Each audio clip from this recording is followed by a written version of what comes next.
Allah itu wujud, Allah itu nyata, Allah itu terang, Allah itu jelas. Sekarang Bapak Ibu diam saja. Jangan dibilang Allah itu wujud. Jangan disebut Allah itu nyata, terang dan jelas. Diam saja Bapak Ibu.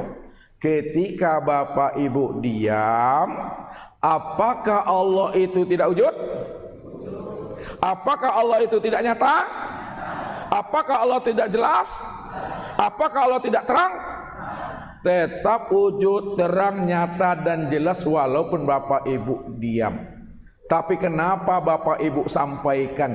Kenapa Ustaz terangkan bahwa Allah itu nyata, wujud dan terang? Kata-kata ini hanyalah untuk menjelaskan tentang keadaan dirinya yang sebenarnya, supaya orang paham siapa Allah itu.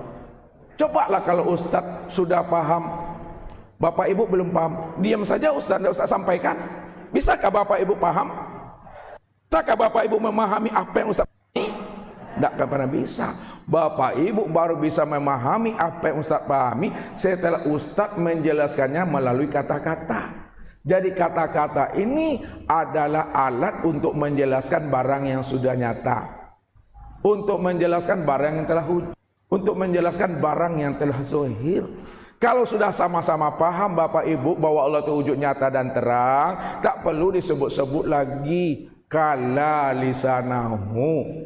Maksud tidak disebut lagi, maksud kelu lidah itu maksudnya diam di dalam paham, paham di dalam keheningan.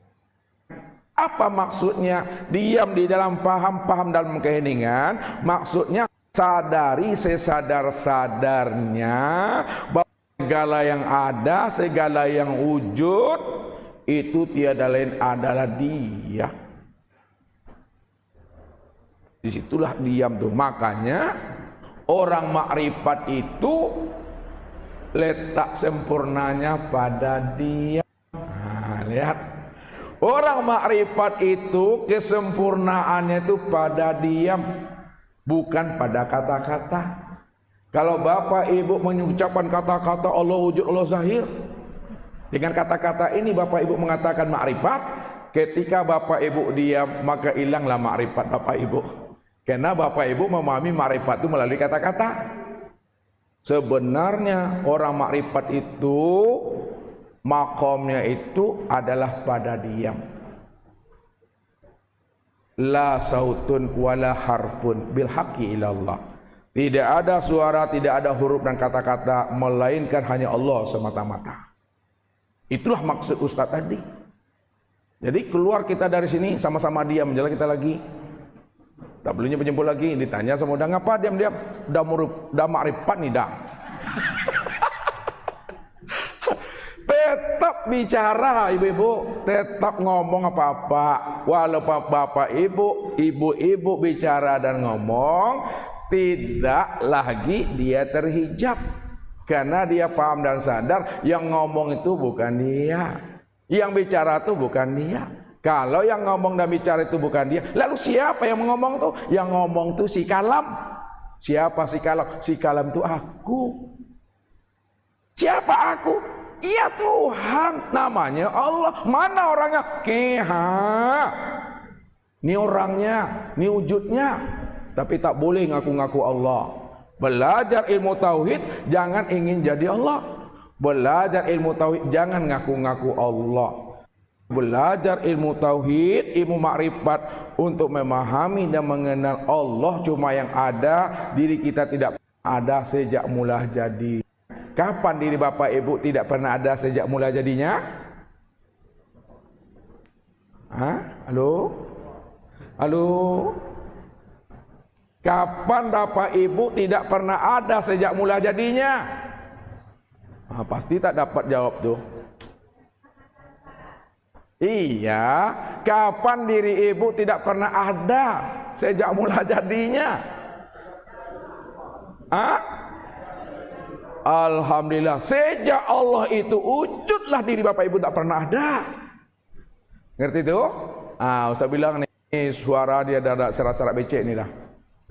Kapan diri Bapak Ibu tidak pernah ada sejak mula jadinya? Jawabannya, diri kita tidak pernah ada sejak mula jadinya pada saat Allah itu wujud. Kan Allah cuma yang wujud nih ha. Mana ada diri kita di situ? Karena dia cuma yang ada. Dia yang melihat dirinya dengan dirinya. Tidak ada diri siapa-siapa situ. Itulah kesempurnaannya. Kalau sudah sempurna Bapak Ibu, situlah nyamannya kita itu dalam melaksanakan ubudiyat, aktivitas ibadah kita. Ya, tidak dibayang-bayangkan Allah di aras, awak di bumi. Ya kan? Nah, kalau udah nyaman, udah mengenal Allah dengan pengenalan sempurna, maka ketika kita sudah berdiri tegak betul, nah ini berdiri tegak betul, ini berdiri syariat nih, tegak betul itu hakikat bahwa yang berdiri tegak betul itu tiada lain hanyalah Dia. Ini yang dimaksudkan Allah, kif ya Muhammad ana rabbaka usolli. Berhentilah engkau hai Muhammad yang berdiri, yang ruku, i'tidal, sujud dan duduk di dalam solat tuh ana rabbaka usolli. Akulah sebenarnya yang berdiri tegak betul, yang ruku, sujud, i'tidal itu di dalam solat. Ana rabbaka usolli. Ini yang tegak betul hakikatnya. Tidak diri Bapak Ibu. Ketika telah berdiri tegak betul, angkatlah tangan ini, Allahu Akbar. Ketika telah Allahu Akbar, siapa yang menyebut Allahu Akbar tuh? Siapa yang mengatakan Allahu Akbar tuh? Dia tuh. Pada saat itu pandangan wajah ke tempat sujud. Jangan memandang ke atas ke situ, silentkan HP. Saya baca tuh silentkan HP. Pandang wajah ke tempat sujud. Hadap wajah ke tempat sujud, hadap dada ke kiblat, hadap hati kepada Allah. Paham kan? Mulut membaca ayat, telinga mendengarkan bacaan ayat, akal pikir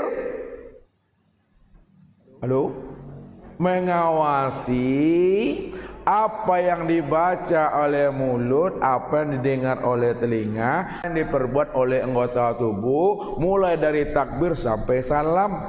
Sedangkan perasaan Bapak Ibu menikmati. Siapa yang menikmati?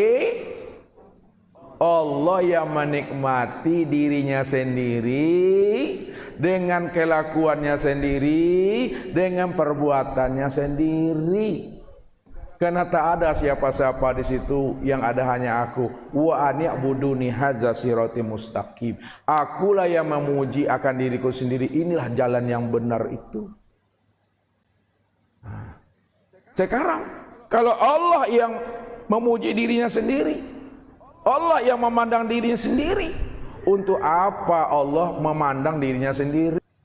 Untuk apa Allah memuji diri sendiri? Kan dia cuma yang ada. Kata-kata itu Allah memuji dirinya, Allah memandang dirinya. Kata-kata itu untuk menjelaskan kepada umat dan jamaah bahwa diri umat ini tak pernah ada, yang ada hanya Allah. Kalau dah sampai pahamnya, dia cuma yang berdiri, dia cuma yang ruku, sujud dan duduk, dia cuma yang berkalam, dia cuma yang memuji. Kala lisana, tak ada bahasa memuji-muji itu lagi.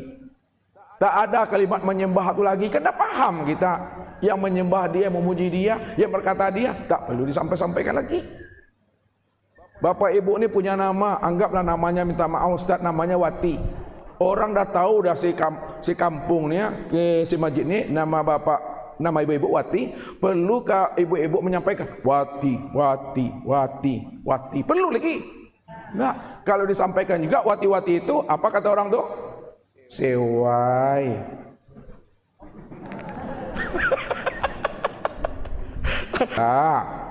Nikmati aja lah aktivitas ini sehari-hari. Kok capek boleh mulur kaki. Kok kan tua bawa lalok, tapi jalan lalok risiko kami talkinkan mereka. Kok lapar makan, kok awi minum, kok sakit baru sudah mengaji pulangnya wakleh. Kita capek istirahat aja lah lagi. Kalau kita ini kantuk tidur aja lah lagi. Kalau haus minum aja lah kita. Kalau lapar tinggal makan. Kalau sakit berobat aja kita tuh. Itu yang Ustadz maksud. Apabila wujud